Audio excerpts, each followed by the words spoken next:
আসসালামু আলাইকুম ওয়া রাহমাতুল্লাহ। বাংলাদেশের রাজাকার আর মুক্তিযুদ্ধ ৭১ নিয়ে খুব ভালো একটা সরগম চলতেছে। হাসি পায় এজন্য যে আসলে যখন রাজনীতি করার কিছু থাকে না সব দলের, তখনই এই একটা ইস্যু ওয়েট করা হয়।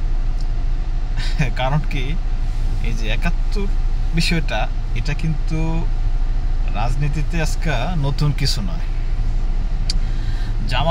আওয়ামী লীগ যখন ক্ষমতায় দুর্নীতি করাপশন করে মানে দেশটাকে লুট্টা বুট্টা লাইছে, তখন রাজনীতি করার আর কিছু ছিল না। তো রাজনীতি করার কিছু না থাকলে হয় কি, যে শেষে আবার ওই যে জামাত, শিবির, ৭১, স্বাধীনতা বিরোধী, যুদ্ধ অপরাধী এইগুলি শুরু করত।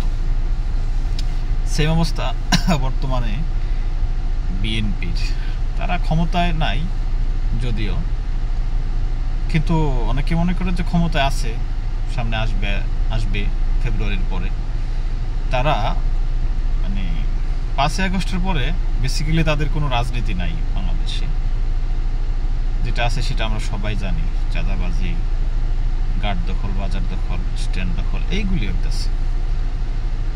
তো একটা রাজনীতি তো থাকতে হবে।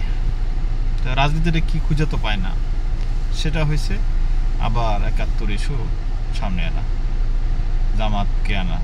৭১ মুক্তিযুদ্ধ বিরোধী, স্বাধীনতা বিরোধী। হাসিনা ঠিকই করছে, জামাত নেতাদেরকে ফাঁসি দিছে, ঠিক আছে, কিন্তু আবার সালাউদ্দিন কাদের চৌধুরীকে ফাঁসি দিছে, এটা আবার মানতে রাজি না। এটা হাসিনার রোষানলের শিকার হয়েছে। তো সালাউদ্দিন কাদের চৌধুরীকে বিএনপি তারা আসলে শহীদ হিসেবে স্বীকৃত দিতে পারে না, দিতে চায় না। ওই হিম্মতটা বিএনপি তথা ছাত্রদল তাদের নাই। তো ওই যে বললাম না, যে রাজনীতির যদি কিছু না থাকে তাইলে তখন জামাত প্রসঙ্গটা চলে আসে।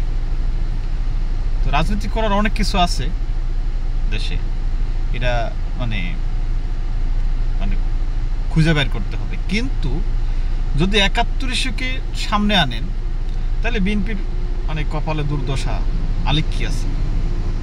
প্রত্যেক এলাকাতে দেখতেছি যে এখন ৭১ নিয়ে পৌরুষ জেগে উঠছে, মানে চেতনায় তারা উদ্বেলিত হয়ে যাইতেছে।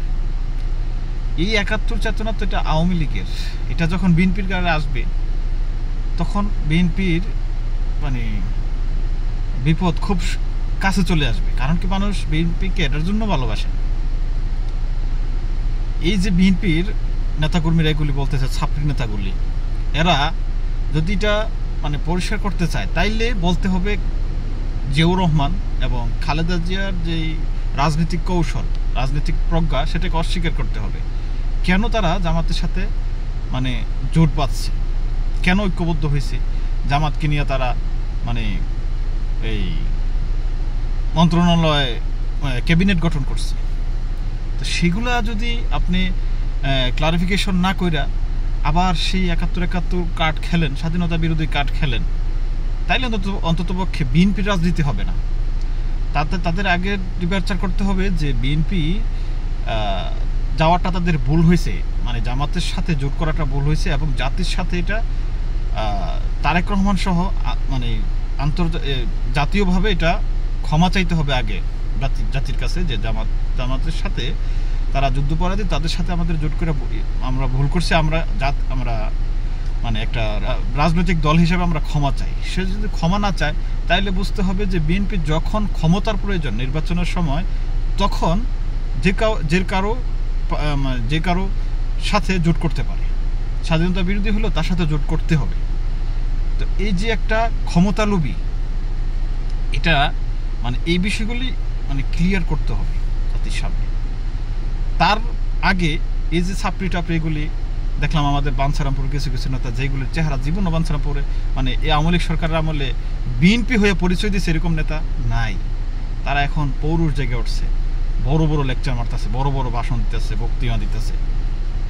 তো আগে খালেদা জিয়া আর জিয়াউর রহমানের রাজনীতিকে আপনারা ভুল বলতে হবে, তারপরে এসব বক্তৃতা দিতে হবে।